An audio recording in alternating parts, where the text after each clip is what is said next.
How's it going, everybody? So in this video, I kind of want to go over kind of what my goals are at this point in time, what I'm more focused on and invested in these days, and kind of where my mind is at this current point in time.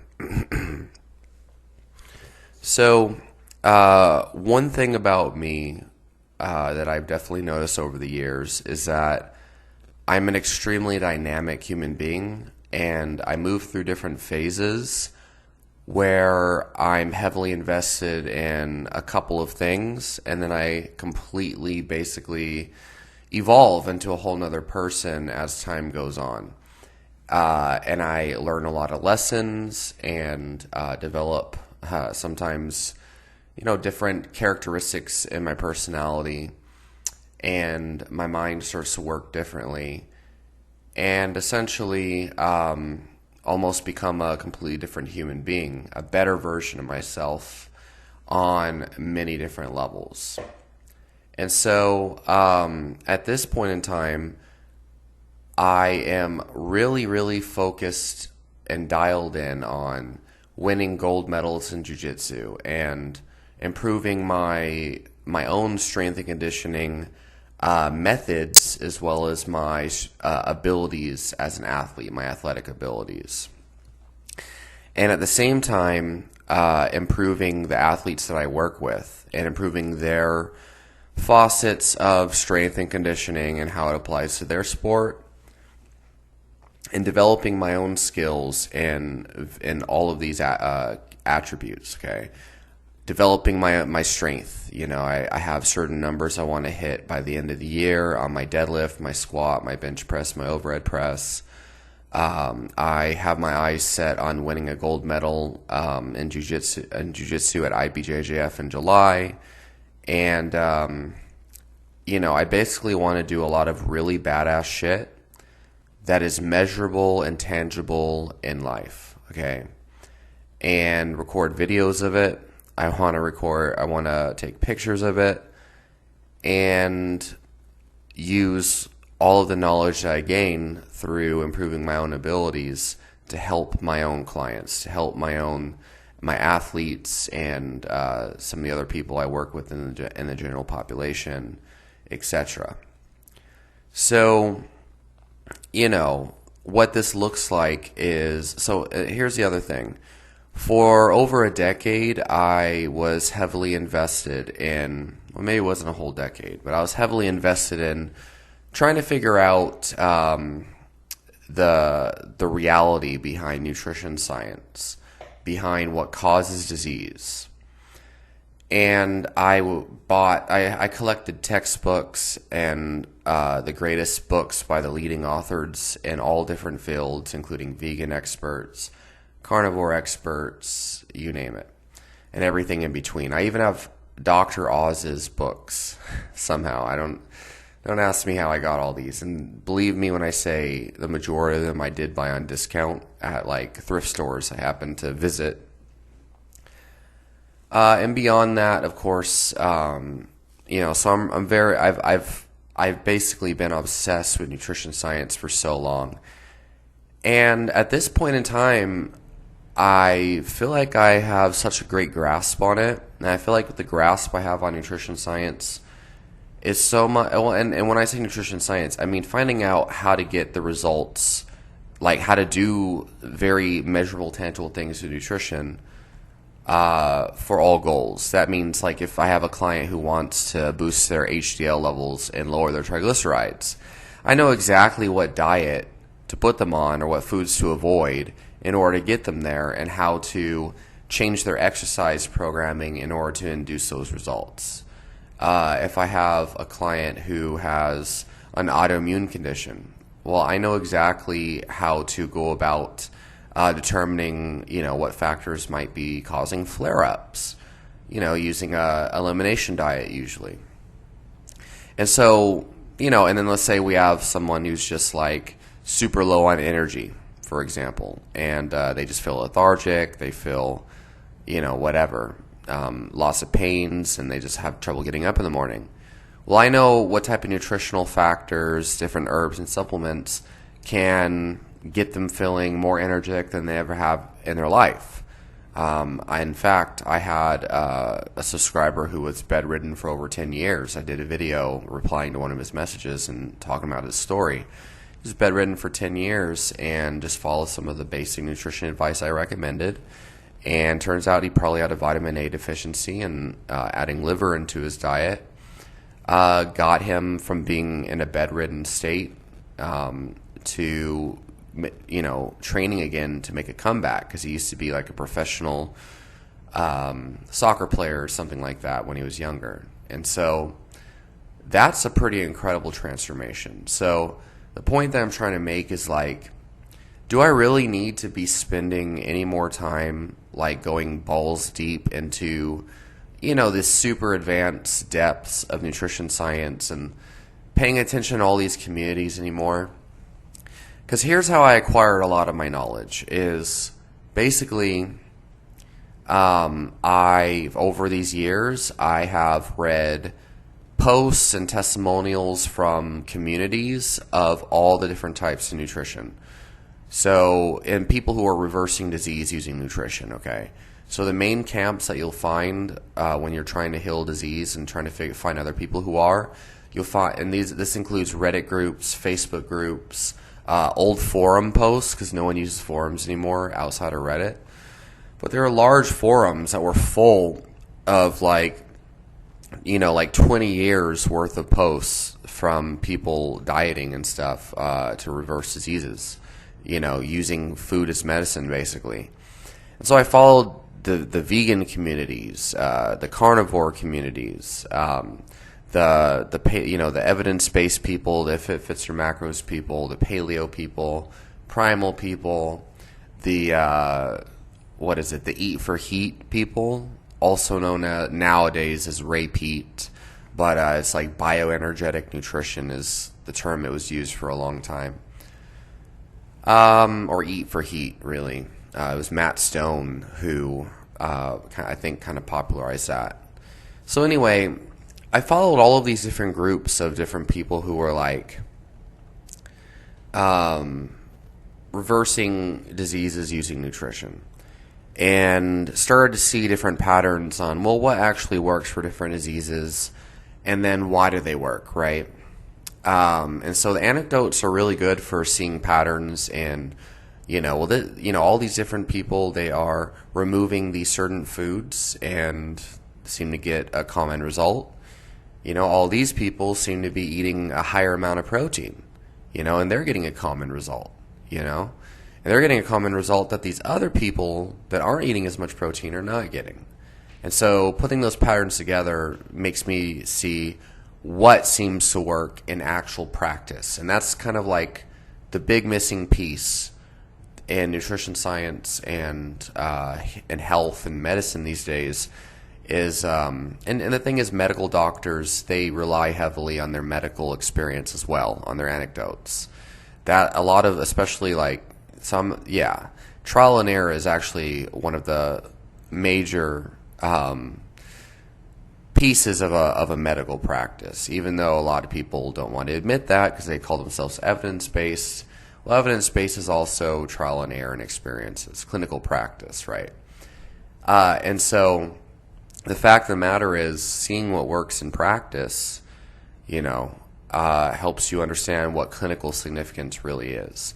And it gives you an idea of where to look in the scientific literature.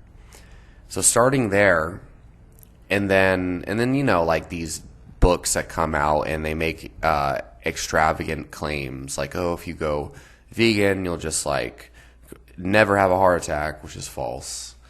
Or your LDL is below a certain point, you'll never have a heart attack. That's false. Or like, if you go carnivore, like you'll just like never have blood sugar problems, which is false.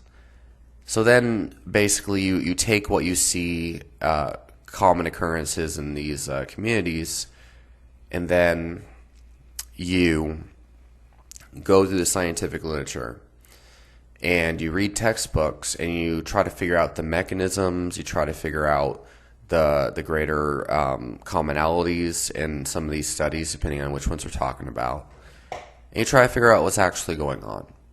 And it's a lot of trial and error, contrasting, comparing. It's like you have to be a very deep, highly skeptical detective to try to find all the correlations and link the points together. And it's a very complicated process. And for me, I'm blessed that the majority of my career, I've had enough time to actually reflect on these things and think about them deeply. Whereas if I was in a medical practice or something, I wouldn't have enough time because I'd just be tending to clients all the time, which these days I am. So anyway, most people, they just rely on a couple of studies that they think are relevant, and everyone has justifications for why their studies are better than others. And other people just rely on anecdotes, or maybe anecdotes and then add a little bit of cherry picking in there of studies. It's not an easy process though, and when anybody acts like they're completely unbiased, and they act like, oh, so and so is cherry picking and this and that, therefore he's just a bad person or he's completely wrong.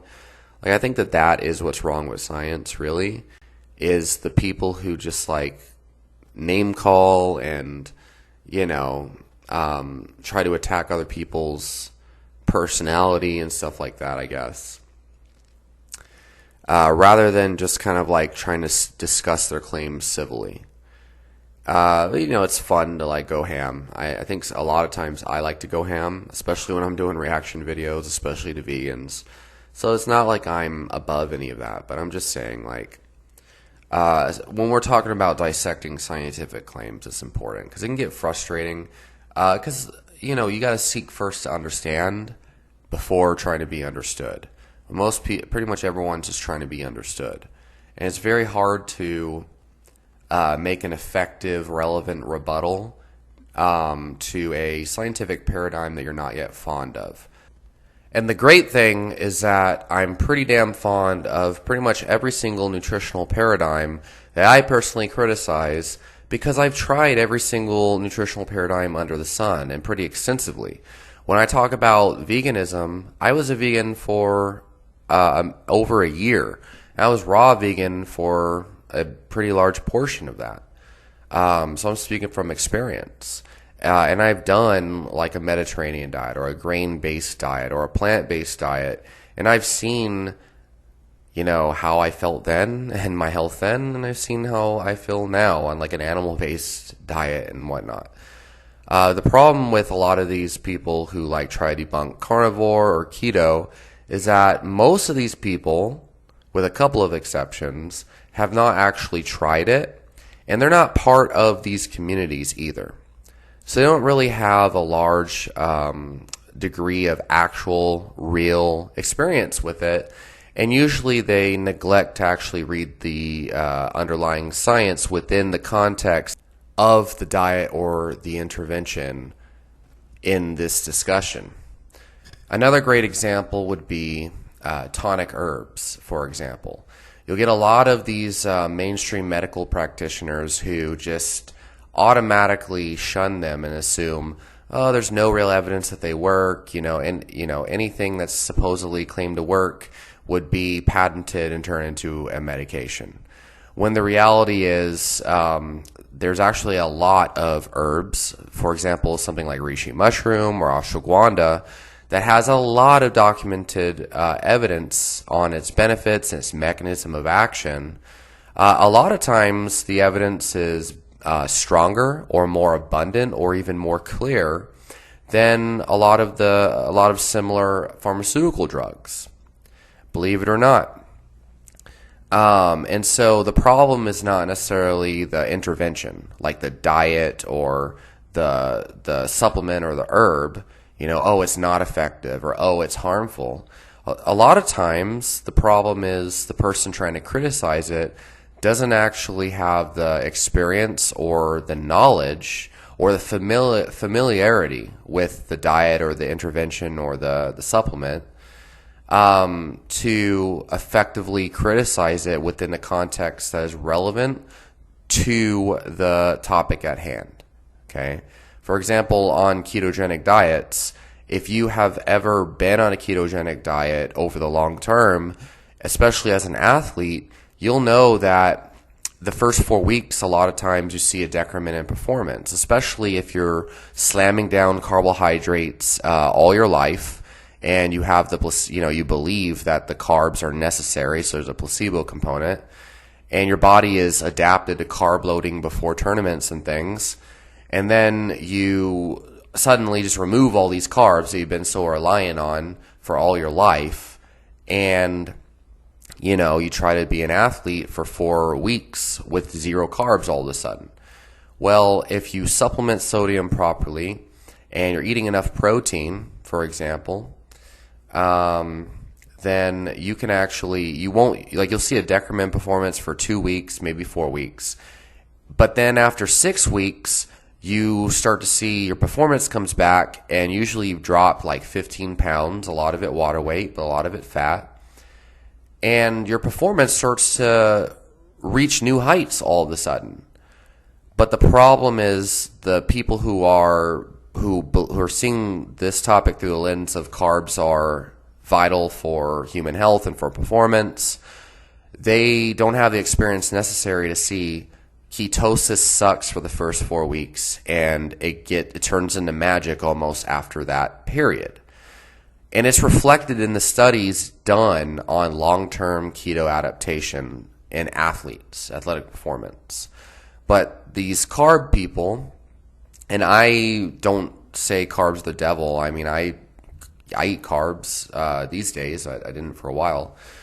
But the carb advocates, or the anti-keto people, they usually use studies that are 2 weeks long on average. Sometimes 4 weeks, but no longer than 4 weeks.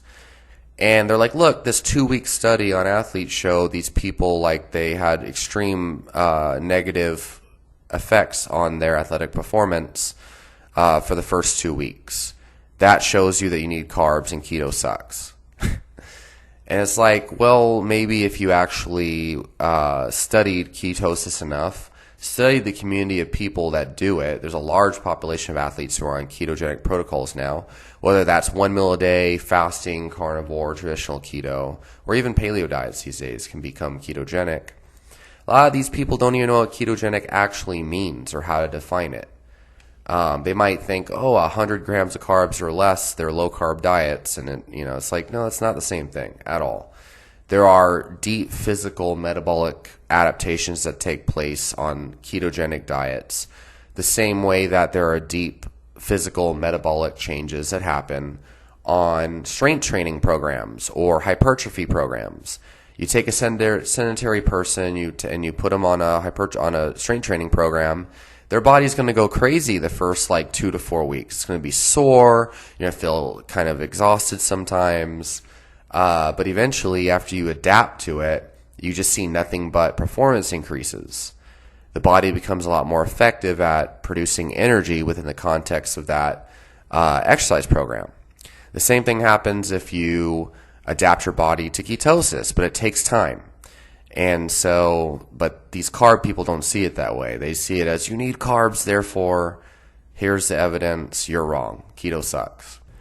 But anyway, that was a long-winded way of me getting to the main point of this video originally. Basically, I'm tired of spending all this energy, this mental energy, on debating these things. And I think I've basically beaten a dead horse for long enough. I've been making videos saying the same thing over and over again since 2019, 2020. And I never feel satisfied. I never feel like I'm getting my point across well enough. And the reason why is because it's so fucking complicated to figure out the truth, the mechanisms of why this is the case. It's so complicated to understand that, no one really knows anything for sure. And in general, a lot of the general recommendations are kind of based on false premises, and they're missing confounding variables, lingering variables that are very important. And on a practical level, I have found what actually works for people is not that fucking complicated. I don't need to read 1,000 textbooks to understand that if you have an autoimmune illness and you go on an elimination diet and you resolve your symptoms, then just remove the trigger food. Do we really need to pay to buy a bunch of supplements and things to try to fix our body, supposedly, so we can somehow tolerate a food that's not even like essential to begin with? Because that's what I did for a long time. I wasted a bunch of money. And I see so many people doing that. Like, oh, I need these probiotics for gut health. Like, what do you mean by gut health? There's no scientific definition. You don't really know for sure if these probiotics are actually helping. You're just spending a bunch of money. And in reality, I'm like, oh, I see these people who are chasing the nirvana of health. They're trying to optimize every aspect of their diet. They're trying to have like the kale smoothies all the time, spending all this money on the greens, and they got to hit all their 100% daily value macro targets. I see a lot of steroid people who do that, which I think is hilarious. Not to say steroids are completely bad. I'm pretty ignorant on performance-enhancing drugs of that nature, to be honest. But I see that, the obsession people, and how much of a difference it makes for them. And all their carb sources are brown rice, and they eat only the leanest, highest quality grass-finished meats. And then I see people who are just like, well, I'm just going to eat mostly red meat, whatever I can afford, and I'm going to, eat fruit, maybe in whatever carb sources I can tolerate in moderation and based on my exercise level. I'm going to stay away from, seed oils and refined sugar and refined foods. I'm not going to chug sticks of butter, or do things like that, especially if you don't need to. And I'm going to add some tonic herbs and supplements to make me feel even better, to suit my needs at the moment. I'm not going to take isolated vitamins and minerals unless I have a diagnosed deficiency. And if magnesium supplementation just happens to help me sleep, I'll take that. And I'm not going to get too bogged down by the different parties who think magnesium is going to decalcify your teeth or something versus, oh no, it's vitamin D that's the missing factor. It's like, bro, I used to not sleep at all. Now I take magnesium. Now I sleep. That's all I need. Not to say that there's not merit in figuring out the long term, but I have been talking about this for a long time, but I've still been obsessed over the advanced details of these things. But I've learned most of the things that people talk about, most of these experts and a lot of these people who get bogged down in these communities, is minutia, it's semantics, it's not significant. It's like the 80% that doesn't even yield you 20% results. It usually doesn't make it. Sometimes it hurts you. It doesn't even help. For me, these days my mantra is find the 20% of the most bang for your buck things that matter the most. Emphasize those the most and focus on them. And they'll provide you 80% of the results with 20% of the effort. And you free up all the time and resources and money and energy on the other things that will only help that 80%, right? I eat red meat, mostly red meat, because I see people surviving on it for decades with no added anything, and they reverse all their diseases on it, which is miraculous. I'll add fruit because that's a carb I can tolerate, and it does add nutrients and things that could kind of fill the gaps in my daily values, even though you don't actually even need the RDA. It's not based on any factual evidence. And it never mattered until refined foods came into the picture. And then we needed to add supplemental vitamins and minerals to make up for what was lost in the refining process.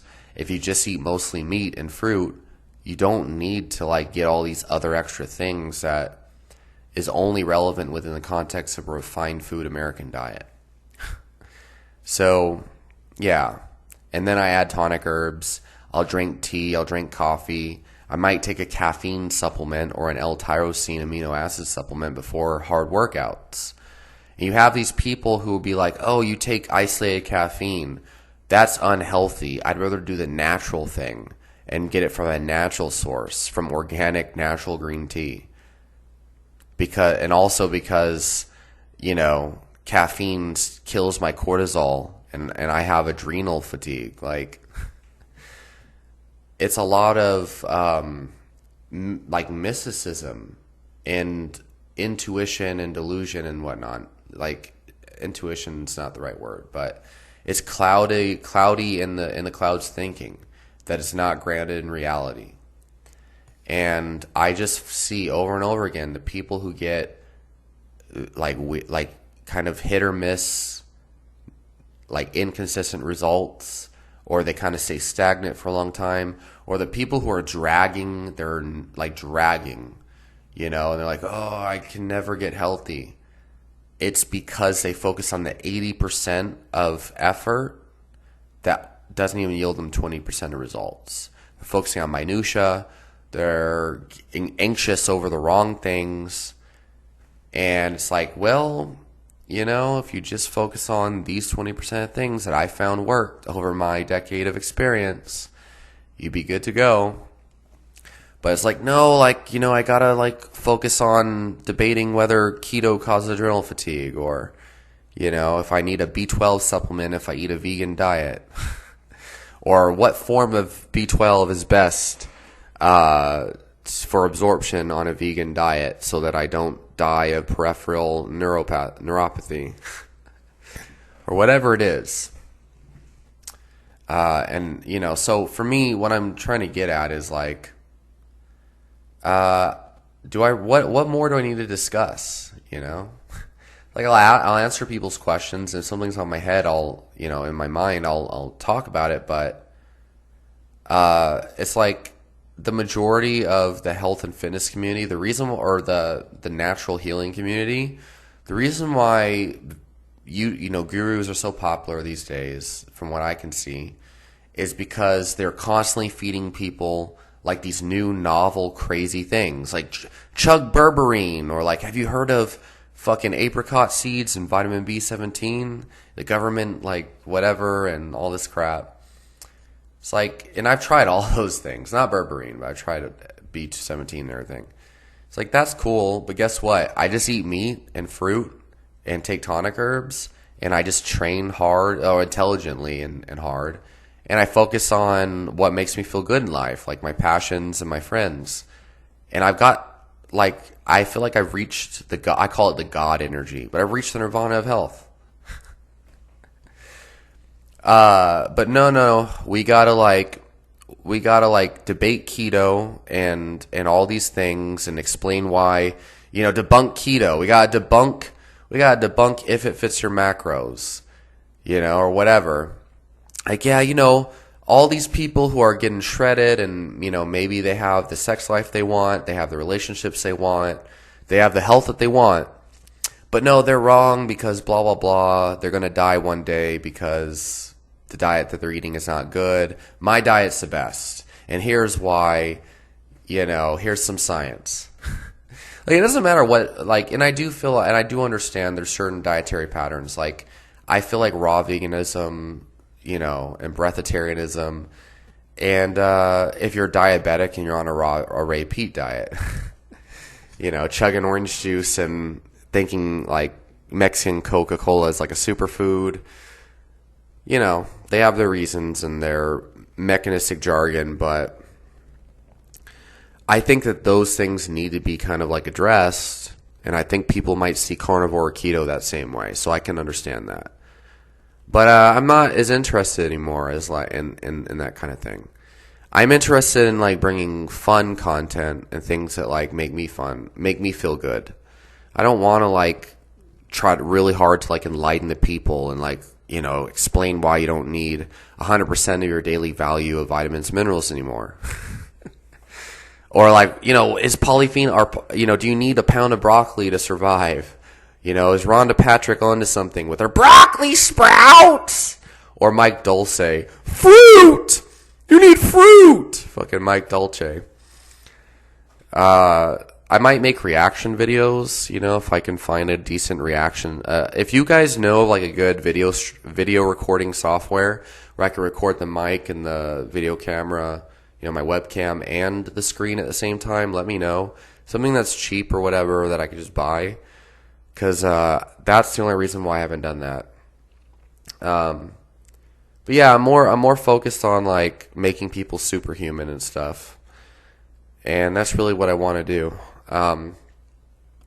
So yeah, I don't know. Hopefully this has made sense. And it's a productive conversation.